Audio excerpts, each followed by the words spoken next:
My son told me to skip my grandson's graduation dinner, so I froze the $14,000 payment they needed. My son uninvited me from my own grandson's graduation dinner with one polite text. By sunrise, the contractors were gone, the kitchen was torn open, and the rich father-in-law who had mocked me for 16 years learned he could not cover a $14,000 bill. My name is Walter Hargrove. I am 73 years old, a retired contractor from Lake Forest, Illinois. I have buried a wife, built homes with my own hands, and learned how much weight a quiet man can carry.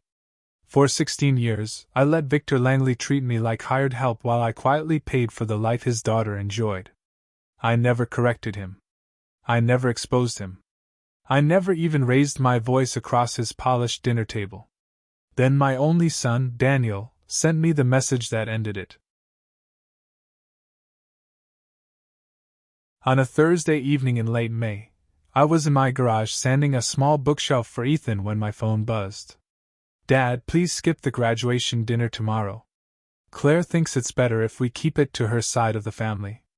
We don't want any awkwardness. Hope you understand. I read it 3 times. Betrayal wrapped in polite language can look harmless until it starts cutting. My grandson was graduating, and my own son was asking me to stay home. I set the phone down, picked up the sandpaper, and kept working. Not because it did not hurt. It hurt more than I wanted to admit. But I had swallowed worse for 16 years. Daniel was 24 when he called to tell me Claire was pregnant. He was finishing college, scared but determined. Dad, I want to marry her, he said. I'm going to do this right. I told him I was proud. Across town, in Victor's Winnetka house, Claire's father took the same news as a disgrace. According to Daniel, Victor's first words were, "She threw her whole future away." Not congratulations. Not we'll help. Just a verdict. From then on, Victor treated Daniel like a permanent disappointment. Every holiday dinner felt like a trial Daniel could never win. Claire's old roommate just made partner, he would say. Some people do know how to plan. Or, looking at me, a contractor's son, huh? At least he has something to fall back on. His wife, Marjorie, was softer but not kinder. We only want Claire to have the life she deserves, she would say, as if Daniel and I were the obstacle. I kept showing up anyway. I smiled, passed the bread, and let Victor believe my silence meant defeat. It meant I refused to make my son choose between his father and the family he was trying to keep. 3 years ago, Daniel and Claire bought a colonial on Hawthorne Road. Good neighborhood, good school district, real family house. But it needed everything: roof, plumbing, foundation repairs, kitchen renovation, and Ethan's study room. Daniel never asked for money. He was too proud. But I heard the strain when he said, "It's one thing after another, Dad. I don't know how we're going to keep up."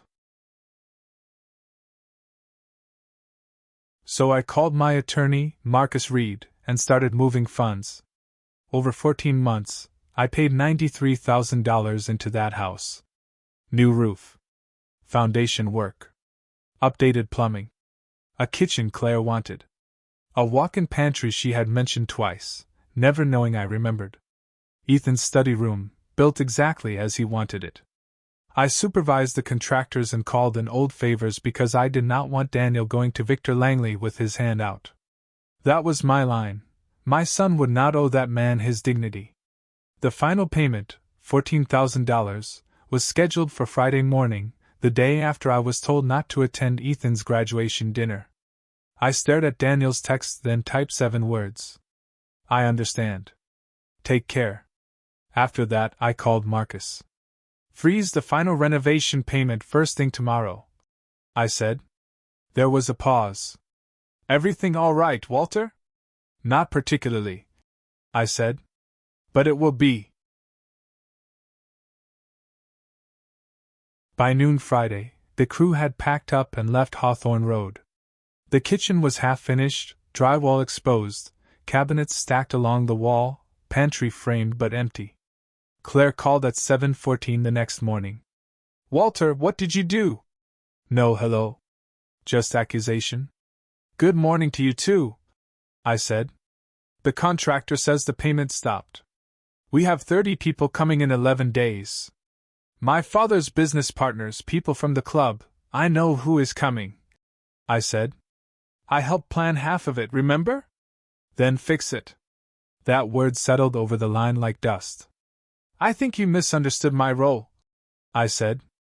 I was told I'm not welcome at the celebration, so I assumed my checkbook was not welcome either. She went silent. I hung up before she found a new angle. Daniel came 2 days later. His Jeep was still running in my driveway. What is going on, Dad? He demanded. The workers walked off. What are you doing? Come inside. I need an explanation. Daniel, I said quietly. Come inside. He did. I poured coffee and sat across from him at the old table I had shared with Nora. You sent me a text Thursday, I said. His jaw tightened. Claire was stressed. Victor was pushing. You sent me a text telling me I was not welcome at my grandson's graduation dinner. Yes or no? He looked down. Yes. Then you understand why I made the call. No, Dad. You're making a point with $14,000 we need. I'm not making a point, I said. I'm drawing a boundary. A point belongs in an argument. A boundary is what a man enforces when he finally remembers he is allowed to respect himself. He stared at me, exhausted and ashamed. I spent $93,000 on that house, I said. Not because you asked? Because I watched you shrink every time Victor made you feel like you weren't enough. I decided you would never have to beg that man for help while I had money and 2 working hands. Daniel's face changed. But if I am not family enough to sit at the table, I continued, then I am not responsible for financing the table. He left 20 minutes later, quieter than he had arrived. Claire called Marjorie, and Marjorie told her, Don't worry, sweetheart. I'll speak to your father. Victor loved moments like that. He called Daniel with the voice he saved for audiences. Don't stress, he said. I'll make some calls. This is nothing. For the first time in days, Daniel felt relief. It lasted 48 hours. Victor promised the money by Monday morning. Monday brought a text about a temporary banking issue. By Tuesday, his phone went to voicemail. On Wednesday, Daniel drove to Winnetka and asked him directly, Do you have the money or not? Victor sat in his formal living room and said, It's complicated right now. Complicated was the first loose thread. Daniel began pulling. Public records showed the Winnetka house had been refinanced twice in 4 years, with the equity gone. A collections agency had called Daniel a month earlier asking for Victor. A country club friend admitted Victor's membership had been suspended for non-payment, and the luxury SUV was facing repossession. Victor Langley was not wealthy. He was a performance. Daniel called me late that night. Why didn't you tell me? He asked. That all of it was fake. Because it was not mine to say, I told him. A father does not tear down his son's marriage just to prove he was right. He made me feel small for 16 years, Daniel said. I know. And the whole time he was, I know. What do I do now? That was the most grown my son had sounded in years. Nothing tonight, I said. Sleep first. Then we work with the truth. Meanwhile, Marcus reviewed the paperwork from Daniel and Claire's house. Walter, he said, your name stayed on the deed. That gives you liability, but also legal interest.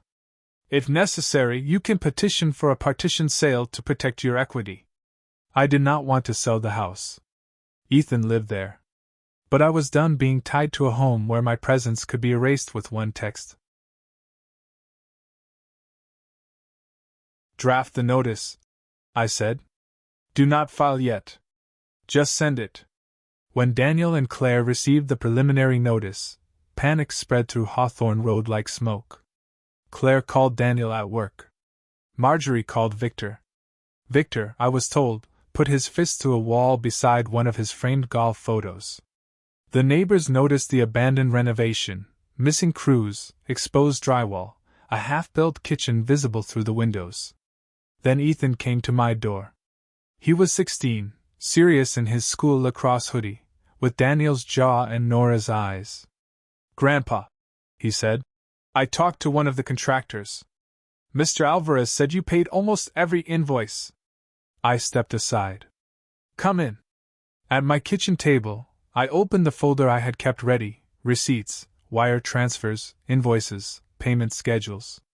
$93,420, itemized. Ethan read every page like a blueprint. When he looked up, his eyes were wet. "They told me you abandoned us," he said. "I know. That's not what this says." "No," I said. "It isn't. Why did you stop?" "Because loving your family is not the same as letting them treat you like you are invisible." He nodded slowly. Then he said, "I never thought you were invisible, Grandpa." At 73, I had to look away. After that, I stopped reacting and started deciding. Marcus and I restructured everything. First, my name came off the house. The partition notice forced Daniel and Claire to refinance fully in their own names and buy out my legal interest. The rate was ugly, and the payment hurt, but my liability ended. When I walked out of the bank, I felt 15 years of scaffolding come down from my shoulders. Second, the $14,000 stayed gone from the renovation. I did not reclaim the $93,000 I had already given. A gift is a gift. But the final payment had a new purpose. 3 weeks before Ethan's 17th birthday, he received a certified letter addressed only to him. Inside was a protected college tuition trust funded with the exact $14,000 Victor had bragged he would contribute before his accounts went dry. I included one handwritten note. "Ethan, a house can be rebuilt. Character cannot. This money is yours, with no conditions and no one else's name attached. Use it to become the man Grandma Nora and I always knew you would be. Love, Grandpa Walter." Daniel called 20 minutes later. "Dad," he said, and his voice cracked. I waited. "You didn't have to do that." "I know. That was the renovation money." "I know what it was." "Why?" "Because your son deserves to start his life without owing anybody a performance," I said. "I did not give that feeling to you early enough. I am giving it to him now." The line went quiet. "I'm sorry," Daniel said. "For the text. For the dinner. For letting it go on." I let the apology breathe. "Come Sunday," I said. "I'll make Italian beef. We'll sit in the garage." "I'd like that," he whispered. Claire called me 3 days later. "Walter," she said, "I owe you a real apology. Not a polite one." So I listened. "I pushed Daniel toward my parents because I believed my father could fix anything. I did not know about the debt. But that does not excuse me. I saw how he treated you and Daniel. I let it happen because it benefited me to stay quiet." That was the first honest thing Claire had ever said to me without armor. "I appreciate that," I said. Victor called once. It was late June. I was in the garage, staining the bookshelf I had started the night Daniel sent that text. His voice sounded smaller without a dinner table and an audience. "Walter, I think we should talk man to man." "We are talking now, Victor. The money situation became complicated," he said. "None of this was intentional." "I do not need an explanation," I said. "I am not angry. I am done. Done pretending I do not see what I see. Done funding a story where you are the patriarch and I am the help. Done being useful when checks are needed and inconvenient when seats are assigned." He had no answer. "You do not owe me anything," I said. Just leave my son alone. Let him stand up straight. He hung up first. Ethan's 17th birthday was held in my backyard in late August. No country club. No catered service. No Victor holding court. Just string lights, folding chairs, Italian beef sandwiches, a cooler full of drinks, and a chocolate cake from the bakery Nora loved. Daniel came early to help set up. We worked mostly in silence, but it was not the old silence. This one had air in it. Claire arranged flowers in mason jars and gave me a small nod from across the yard. I nodded back. When Ethan arrived with 2 friends, he stopped at the gate and looked at all of us, his parents, his grandfather, the yard, the ordinary table where nobody had to perform. Then he came straight to me and hugged me hard. "Thanks for not giving up on us, Grandpa. Wasn't an option," I said. "Now go eat before you make me look sentimental." He laughed and ran off. Victor's illusion did not need me to destroy it. Borrowed money and old lies did that on their own. The SUV went back to the dealership. The Winnetka house moved toward foreclosure. The country club stopped pretending. All I did was stop holding up a corner of his stage. That is what people misunderstand about revenge. The real kind does not feel like fire. It feels like a warm August evening, your grandson laughing under string lights, your son sitting beside you without shrinking, and the people who used you finally learning the difference between kindness and permission. Later that night, Daniel followed me into the garage. The finished bookshelf stood by the wall. "I found the message I sent you before graduation," he said. "I do not recognize the man who wrote it." Then he hugged me like a son who finally understood who had been standing behind him all along. "I am Walter Hargrove, 73 years old, retired contractor. Victor Langley spent his life funding an illusion. I built something that lasts.